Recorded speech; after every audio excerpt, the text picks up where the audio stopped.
Boa tarde a todos vocês. É um grande prazer estar nessa tarde. E a primeira parte dessa exposição, ela fala muito de um certo desconhecimento que nós temos sobre esse vastíssimo meio rural, né? O Brasil, com esse tamanho todo que ele tem, e com a variedade que nós temos das regiões rurais brasileiras, não deixa de ser surpreendente que esse também sendo um país rural, até um tempo histórico muito recente, né, nos últimos 50 anos, talvez, se a gente olhar para trás, 50 anos atrás, o Brasil ainda era fortemente rural, né? A maior parte das famílias brasileiras não precisa voltar tão lá atrás para encontrar os seus parentes que eram moradores do meio rural, não é isso?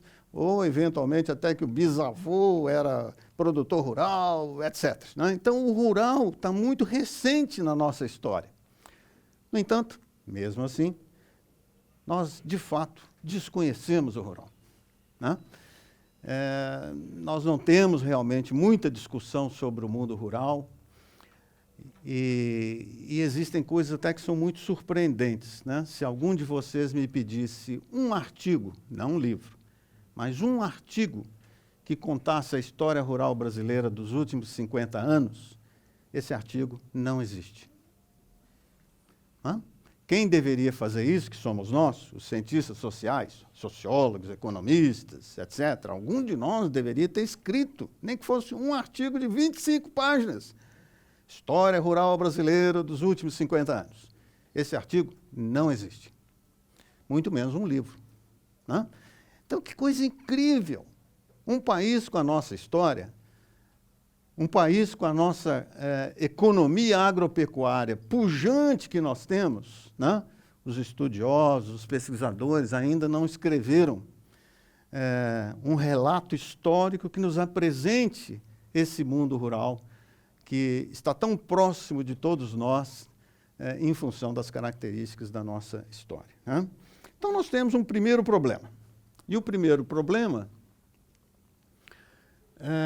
é exatamente interpretar essa história rural, né?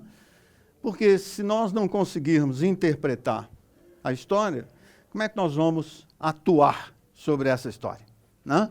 Se a gente tem muito desconhecimento sobre o mundo rural, como ele é de fato, como se produz, quem são as pessoas que moram lá, né, seus vários indicadores econômicos, sociais, etc. Se nós não temos clareza, mais convicção sobre isso, como que nós vamos organizar, por exemplo, partidos políticos? Como é que vão organizar um programa para o meio rural brasileiro se você não tem uma interpretação sobre o desenvolvimento desse meio rural? Esse é um dos grandes desafios que nós temos, né? E hoje ainda existem muitas clivagens analíticas e muitas dessas separações, elas são também de natureza ideológica, né? Sobre o Brasil. Vou citar um exemplo que é o mais comum na nossa história, não é isso?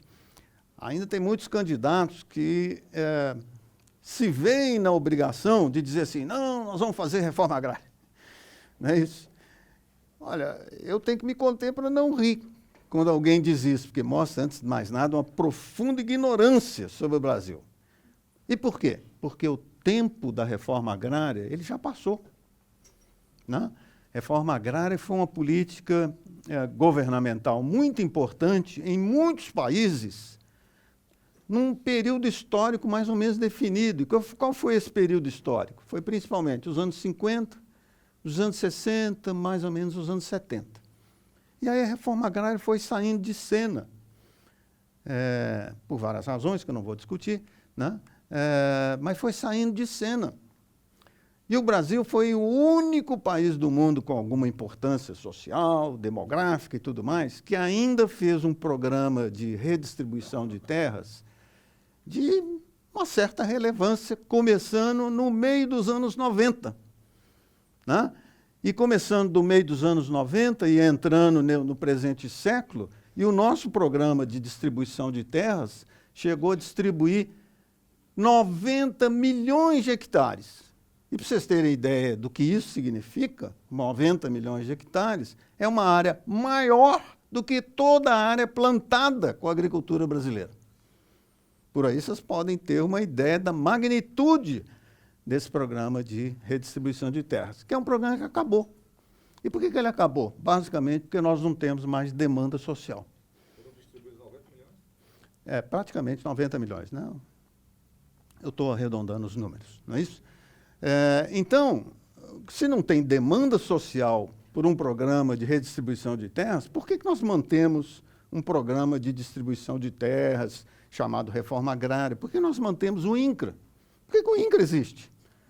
Não, o INCRA hoje não faz mais nenhum sentido. Né? É uma autarquia que deveria, acho que é uma autarquia, que deveria ser extinta, simplesmente. Né? Ou então transformado o INCRA no Instituto de Terras para promover, por exemplo, regularização de terras, essas coisas. Não é isso? Primeira parte, portanto, que eu queria chamar a atenção de você é o seguinte: nós temos um problema. E o problema é olhar para esse vastíssimo mundo rural e dizer assim, como que nós interpretamos a história recente desse mundo rural, o estado atual, as suas tendências, etc. Né? E esse problema existe, inclusive, porque quem deve fazer isso, né, os historiadores, cientistas sociais, etc., nós somos muito divididos. E por que nós somos divididos? Porque, de um lado, a gente se encanta com uma visão europeia. Não é isso? Todo mundo aqui é de classe média, com certeza, e a maior parte deve ter ido para a Europa e andado pelas regiões rurais, né? Aquilo é encantador, né? A gente vai por aquelas regiões do interior da Itália, da França e tal, e diz, bah, como eu gostaria de que o Brasil fosse assim, não é isso? Então a gente diz, quero um rural no Brasil igual à Europa, né? Que é mais ou menos a frase do nosso amigo aqui, né? Que é um produtor rural, mas ao mesmo tempo é um sindicalista, ele é ligado ao Sindicato Nacional dos Produtores, né? E ele diz essa frase aí, que vocês já leram, né? E que ele termina lá no fim. E por que existe um movimento sem terra? Voltarei a esse assunto. Não estou fugindo, não, hein? Mas voltarei a esse assunto. Deixa eu só terminar, então, essa parte, e aí eu comento sobre essa pergunta. O nosso produtor inglês, né? No fundo, o que ele está querendo dizer com essa frase dele, ele diz assim, nós queremos Estado. Quando ele termina aquela frase dizendo assim, mas precisamos de segurança. Quem oferece a segurança é o Estado. É uma organização da sociedade que necessariamente alguém tem que garantir a normatividade dessa organização e é o Estado. Né?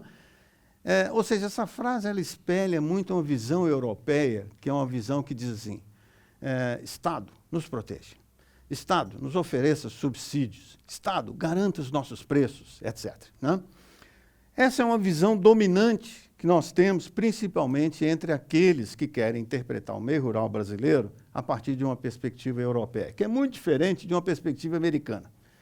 Né? Esse aí já não é um produtor, esse aí era um dono de uma firma que foi vendido para Monsanto, e que, na realidade, ele diz algo que é muito típico da agricultura brasileira de hoje. Né? Ele vai dizer que, olha, a agricultura não é mais aquele negócio do que eu acho. Né?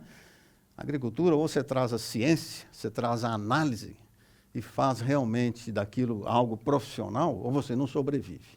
Então, essa frase desse americano, ela está se aplicando cada vez mais ao caso brasileiro. Né? E, portanto, o nosso desafio é esse. Né? A gente olha uma paisagem do norte do Paraná e se pergunta, como é que nós interpretamos isso? Quem são as pessoas que estão aqui? Tem instituições? Quais são os processos econômicos? Né? Qual o futuro dessa soja plantada de uma maneira aparentemente tão bonita, né? Nessa região que é uma das regiões mais importantes, né? Da produção de soja do Brasil, etc. Esse, portanto, é o nosso desafio. Né? E o nosso desafio tem um histórico. Não é isso? No tocante à soja, por exemplo, né? A soja começa lá no sul do país e vai caminhando, aí onde tem água, né? E hoje tomou conta do território brasileiro. Então, qual é a nossa história rural para que a gente possa efetivamente interpretar? E o que eu quero chamar a atenção, antes de partir para a segunda fase, é que nós temos alguns momentos, né, na nossa história rural que são muito diferentes entre si. Eu não vou comentar sobre eles porque não haveria tempo, né, mas existem fases desde os anos 70 para cá, e essas fases são muito importantes de nós conhecermos para a gente poder interpretar o que está acontecendo no meio rural, né? Por exemplo, nós tivemos esse período aqui dos militares, que basicamente é a década de 70, né?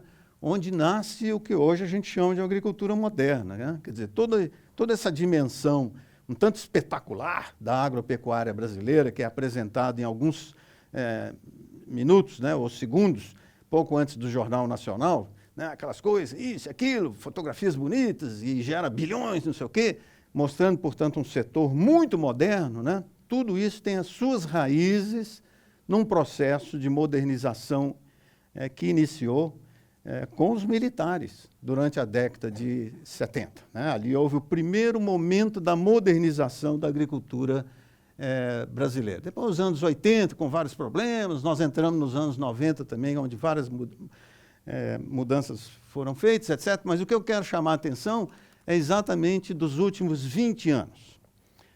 Em outras palavras, nos últimos 20 anos nasce algo novo no meio rural brasileiro, inclusive colhendo as raízes que foram plantadas lá atrás, né? Mas essa nova fase, é muito importante chamar a atenção que é um desenvolvimento agrícola sem comparação, sem precedentes na nossa história, né? E com duas características muito, como se fosse uma moeda, né? Muito distintas. É extremamente virtuoso esse setor do ponto de vista tecnológico, do ponto de vista produtivo, do ponto de vista financeiro.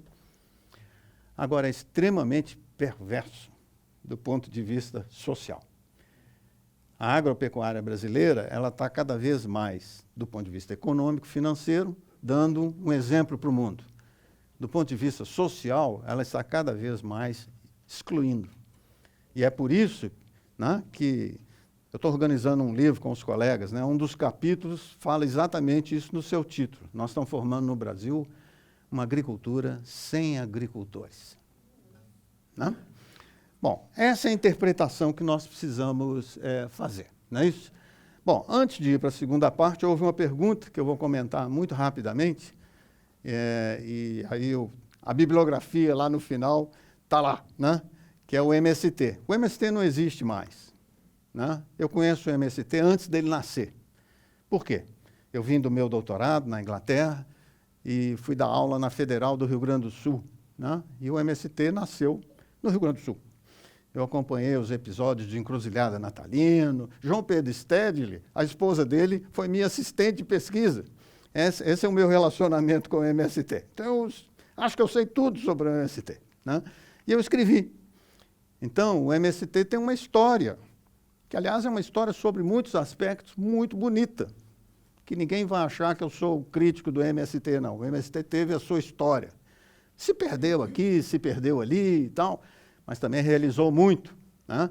Tanto é verdade que nós temos 9.000 assentamentos rurais, quase 1 milhão de pessoas teve acesso a uma parcela de terras quando eram miseráveis no campo e puderam, pelo menos, ter um naco de terra para tentar produzir seus alimentos, etc. Então, há um lado positivo também na história do MST que nós não podemos ignorar. A gente tem que ser mais cientista, vamos dizer assim, na análise dessa organização, né? Agora, reforma agrária tem seu tempo histórico. Portanto, o MST também tem o seu tempo histórico, não é isso? E esse tempo foi passando. E, aos poucos, o movimento do Sem Terra perdeu o seu lugar na história, né? E é por essa razão que eu também não tive nenhum problema de escrever textos onde eu disse isso claramente. A reforma agrária brasileira terminou, portanto, o lugar político do MST também deixou de existir. MST, ou você se reinventa para alguma outra coisa, ou não vai ter mais lugar, que é o que a gente vive atualmente, né? Não há mais nenhuma razão de qualquer natureza para que a gente faça reforma agrária no Brasil e que, portanto, para que exista uma organização chamada MST que defende a reforma agrária. E tanto isso é verdade que não há mais demanda social por terra no nosso país, né? Agora, sem entrar nesse tema, que não é o tema dessa tarde, lá no fim tem a bibliografia, onde tem o meu melhor artigo sobre o MST, está lá. E é claro que eu estou à disposição de vocês, caso vocês tenham interesse depois, inclusive, caso Eventualmente, se vocês me derem a honra de ler alguns desses artigos e quiserem dialogar por e-mail, essas coisas, eu faço isso com todo prazer. Vamos para a segunda parte. O que eu disse antes, portanto, é que nos últimos 20 anos surge algo novo na nossa história rural. Os economistas chamam de um novo padrão agrícola e agrário. E por quê? Na realidade, é um novo padrão de acumulação de capital. Né? No passado, os mais ricos do campo, o empresariado rural, os que tinham mais terra e tudo mais, como é que eles acumulavam capital? Como tem terra demais, se eu sou um pecuarista, aumento o meu rebanho, solto lá o animal pelas terras, né? Quando eu quiser formar meu capital, eu vendo uma parte desse rebanho. Se eu sou um agricultor, como eu tenho muita terra, eu aumento a minha área plantada, portanto, eu colho mais, vendo mais e tenho mais dinheiro. Mas não é exatamente a produtividade que, no passado, orientava esses agentes econômicos no campo, né? E isso vai mudando com o tempo e, cada vez mais, nós vamos ver uma geração de produtores que, pelo contrário, somente age no meio rural movido pela produtividade. E para você se mover pela produtividade, você precisa de ciência, você precisa de tecnologia, você precisa de conhecimento, você precisa saber bem administrar os seus recursos, né?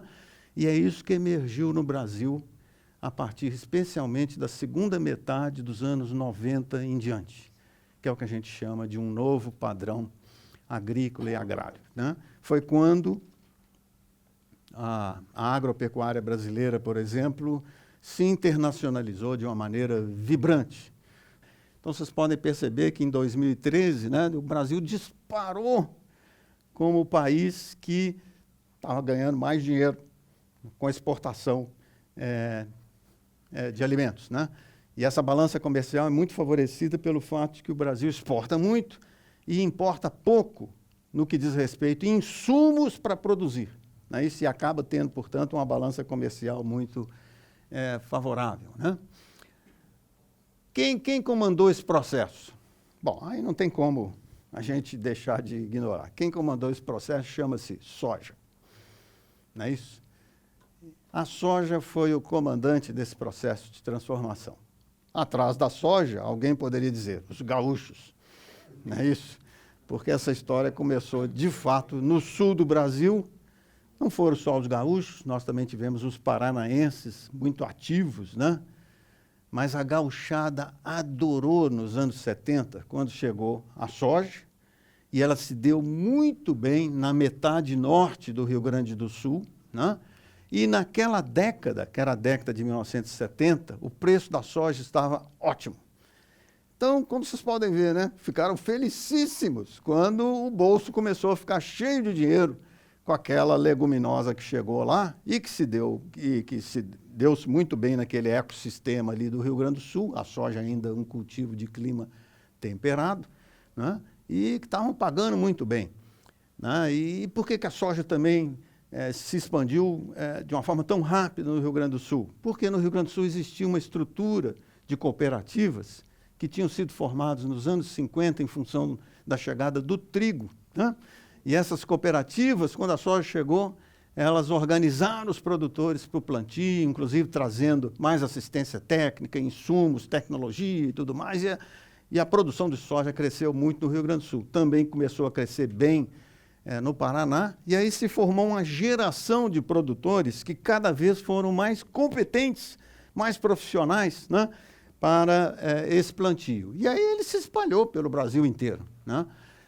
Mas no fim dos anos 80, houve o que a gente chama de tropicalização da soja, e aí a Embrapa tem um papel muito importante, né? A Embrapa fez adaptações de variedades de soja para que elas pudessem se dar igualmente bem nos climas tropicais do centro do país ou do norte do país, etc. E aí a soja acabou, né? Aí qual é a restrição? Água. Onde tinha água, a soja foi, basicamente, né? Não era nem tanto questão de solos mais férteis e tal, o negócio era água, né? Tem que ter água. E aí a soja foi subindo, então, pelo Brasil afora. Então, esse processo ele foi conduzido, basicamente, por esse cultivo, né? E junto com ele foi uma geração de produtores que, falando em ganhar dinheiro, falando em assistência técnica, em tecnologia, em ciência e, portanto, disseminando nas regiões rurais brasileiras uma outra orientação de como plantar, né? De como criar animais, como cuidar da atividade propriamente agropecuária, etc., né? Aqui vocês têm uma ideia, por exemplo, né, de como expandiu durante esse período a mecanização, não é isso? Então, lá em 1960, né, basicamente a gente só tinha tratores nesse estado, São Paulo. São Paulo era o único estado que tinha tratores num certo número, né? E como que se espalhou pelo Brasil afora. Mas eu quero chamar a atenção de uma outra mudança muito importante no ambiente rural do Brasil, que são as mudanças espaciais, né?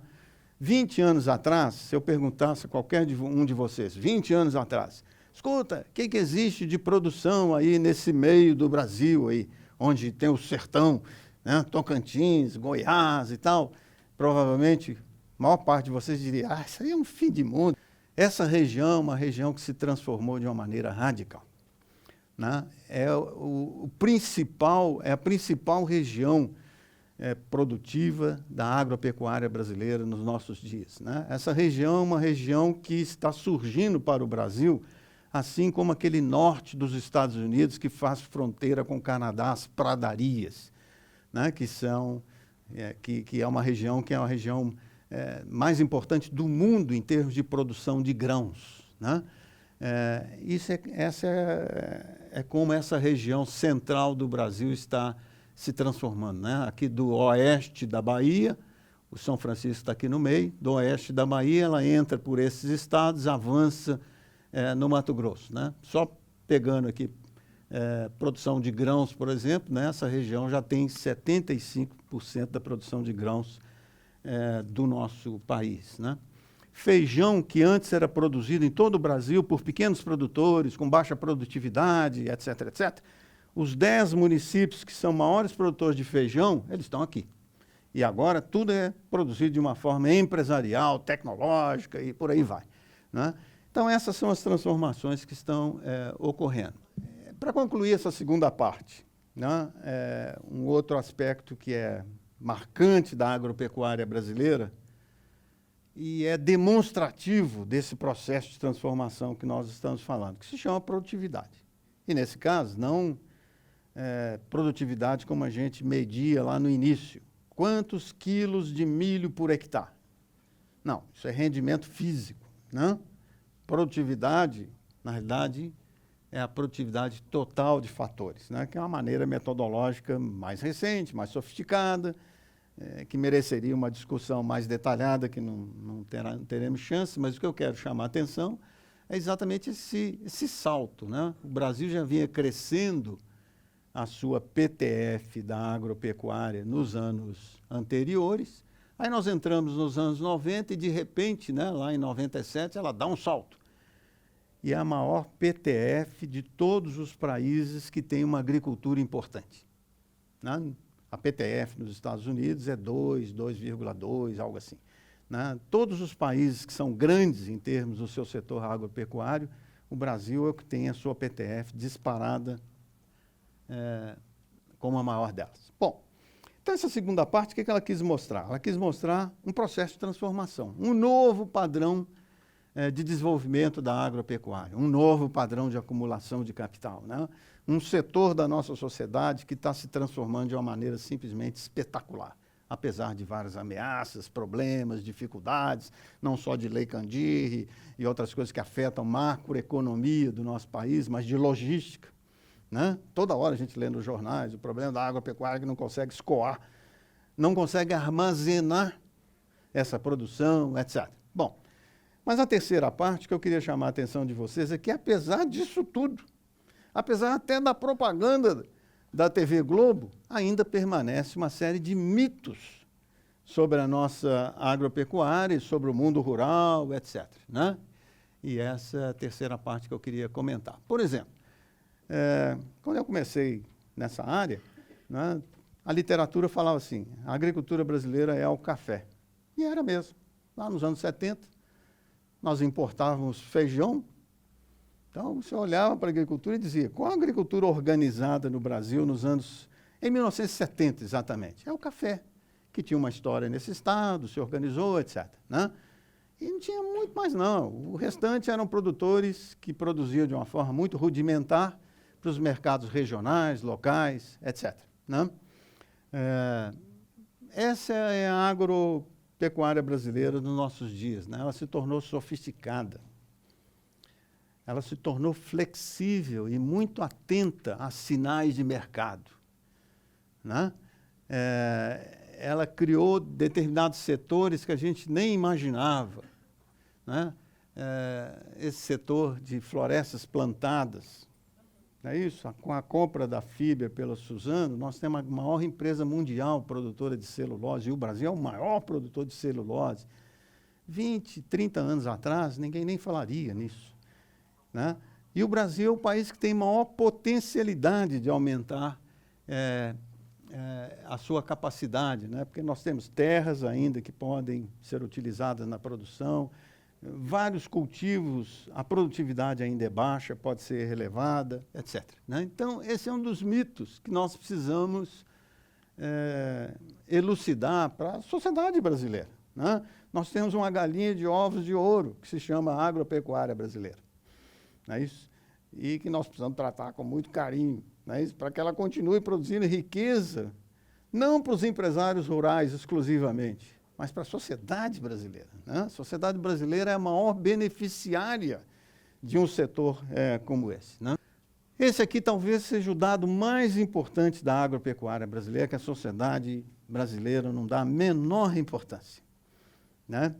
Que é o fato de que os preços dos alimentos, aqui é 72, ó, vem de 72 até fevereiro de 17. Os preços da cesta... Aliás, não vou pegar esse aqui, não. Vou pegar o anterior, que é melhor ainda. Que é o índice de preços de alimentos de 74, e aqui é para o Brasil, aqui já não é mais São Paulo, nem cesta básica. Aqui é um conjunto de alimentos, né? Que você faz dezembro de 74 igual a 100, lá em 74, e vem até 2012, e se vocês veem o que acontece ao longo do tempo, né? Esse talvez seja o dado mais fantástico da agropecuária brasileira. A comida ficou mais barata, e ficou muito mais barata, né? Ora, quando a gente lembra que esse é um país onde a maior parte das pessoas são pobres, e por serem pobres, a maior parte das pessoas usam a sua renda para comprar comida, e essa alimentação se tornou, em termos reais, muito mais barata com o passar do tempo, significa que os brasileiros puderam se alimentar melhor, como resultado do desenvolvimento produtivo da agropecuária brasileira, né? Isso aqui deveria ter, né, uma discussão nacional ampla, estátuas para os agricultores, qualquer coisa assim, né, para dizer, olha, né, a função principal dos agricultores eles estão fazendo muito bem, com muita competência e tudo mais, está aí o resultado, né? Bem, e aqui também o gráfico diz a mesma coisa. E, finalmente, para terminar essa parte, essa tabela aqui que ela também tem uma implicação política impressionante, né? Os economistas calcularam o que explica o crescimento da produção e usaram dois censos, o censo de 95, 96 e o censo de 2006. E aí usaram o que nos livros de economia aparece como os fatores de produção clássicos, né? Que são terra, trabalho e tecnologia, né? E aí não tem jeito. Quando você coloca isso e calcula e chega a essas conclusões, você diz assim, bom, o peso do fator trabalho para explicar o crescimento da produção agropecuária cai para quase 1/5 no último censo. E veja bem, esse último censo já tem 10 anos, né? Só um minutinho que eu vou desligar aqui. E principalmente se nós olharmos esse fator terra, né? O fator terra, que lá nos anos 90 respondia por menos de 20% do crescimento da produção, em 2006 responde por menos de 10%. E aqui exatamente que surge essa pergunta, né? O senhor diz em expansão? Isso, exatamente. Você vê Como é que cresceu a produção agropecuária? Cresceu tanto, relativamente a anos anteriores. O que explica isso? Foi porque a área plantada aumentou, você usou mais trabalho, ou então você usou mais tecnologia de acordo com vários indicadores, né? Esse é o exercício, né? E aí nós já temos que metade da produção, do crescimento da produção lá nos anos 90 já se devia à tecnologia, e isso aumentou para 68% em 2006, né? As implicações sociais e principalmente políticas, né, são muito óbvias de uma tabela como essa, né? Quando essa tabela foi publicada, em 2012, né, a primeira pergunta que foi feita foi exatamente por que nós mantemos um programa de reforma agrária. Se terra não explica mais o crescimento, por que nós continuamos a distribuir parcelas de terra para os agricultores, né? Na realidade, se são pobres, vão ganhar uma parcela de terras, vão continuar pobres, né? Porque o que está explicando propriamente o crescimento da produção não é o acesso à terra, mas é a tecnologia, né? Então, isso gerou muita discussão, mas em função desses resultados, né? E nós estamos esperando o censo que está sendo apurado, né? Os resultados preliminares vão ser divulgados agora em julho, o censo desse ano, né? E há muita curiosidade, evidentemente, do que uma tabela como essa, com os dados apurados nesse ano, né? O que ela vai mostrar, né? Se essas tendências vão continuar no novo censo e qual vai ser a proporção. E como reinventar a agropecuária de estados como Alagoas, viveu da grandeza do fumo e cana-de-açúcar, mas que hoje não está mais grandioso como antes, assim como o cacau na Bahia. Qual seria a alternativa que o senhor imagina? E sobre a fragilidade da nossa credibilidade, como a Operação Carne Fraca, que derrubou o frango e o porco no mercado externo e afundou os produtores. Como garantir a qualidade? Bom, é também uma boa pergunta, e novamente, esse é um processo, né? O que a gente não pode perder de vista, primeiro, é o tamanho do país. Nós não podemos perder de vista que os produtores não são exatamente os mesmos em todas as regiões. Nós não podemos perder de vista que os agricultores têm um processo que é gradual, né? Que precisa de tempo, em que eles se apropriam das técnicas de administração, das técnicas de agronomia, etc. E alguns vão mais rápido, outros vão mais devagar, algumas regiões vão mais rápidas, outras, né? É assim que a gente tem que analisar a história rural brasileira. Por exemplo, a cana-de-açúcar. Cana-de-açúcar no Nordeste, no geral, ela era muito mais deficiente quando surgiu a cana-de-açúcar em São Paulo, né? Então, a produção de cana-de-açúcar em São Paulo rapidamente deixou para trás a do Nordeste. E o que sobreviveu no Nordeste? Sobreviveu basicamente uma cana-de-açúcar em Alagoas, como ele citou, né? O cacau. Cacau eu conheço muito bem, né? Minha tese de doutorado foi sobre a região cacaueira do sudeste da Bahia, não é isso? É uma longa história que eu poderia contar aqui, de produtores, né, que não foram lá muito preocupados também em manter os seus recursos naturais, fazer uma cacauicultura segundo o que propõe a melhor ciência, né? Mantiveram os seus plantios extremamente velhos, né? Plantios de 40, 50 anos, né? Com frutos, número de frutos muito pequeno por árvore, né? Então, quando veio a CEPLAC e propôs a renovação dos cacauais, boa parte dos produtores não quiseram, basicamente, né? Muito acomodados com aqueles plantios antigos, etc. É uma região muito pobre em termos de relações capital-trabalho, a região da cacaueira da Bahia, né? E logo a seguir, uma bela hora, surge uma doença devastadora que se chama vassoura de bruxa.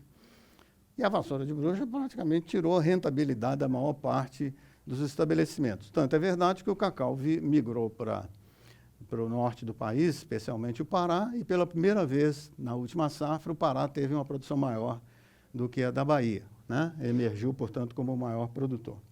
E, finalmente, eu termino com essas duas perguntas, que é, primeiro, o desafio redistributivo, e essa é a pergunta. O Brasil realmente tem interesse que nas suas regiões rurais exista uma agricultura de menor porte, que hoje a gente chama de familiar? O Brasil tem interesse nisso ou não está nem aí? Isso é puro discurso, pura retórica, conversa e tal. Essa é a minha impressão, né? Que a sociedade, claro que tem setores aqui, setores ali que lutam, né? Por esse conjunto de produtores, né? Mas são conjuntos pequenos, do ponto de vista político, do ponto de vista da sua influência, do ponto de vista da orientação das políticas governamentais, etc. Estou falando, a sociedade brasileira como um todo, ela realmente está interessada em olhar o meio rural brasileiro e dizer, precisamos dar garantias de prosperidade, bem-estar a uma massa de produtores que nós chamaríamos de pequenos produtores, etc. Né? E essa questão que eu comecei hoje à tarde, que é a necessidade da gente desenvolver uma interpretação, entender o que está acontecendo nesse meio rural, porque só assim que nós vamos ser capazes, se é o caso, né, de desenvolver uma estratégia que seja a melhor possível, que produza os melhores resultados, etc., para esse mundo rural. E é isso aí. Né? Fico muito grato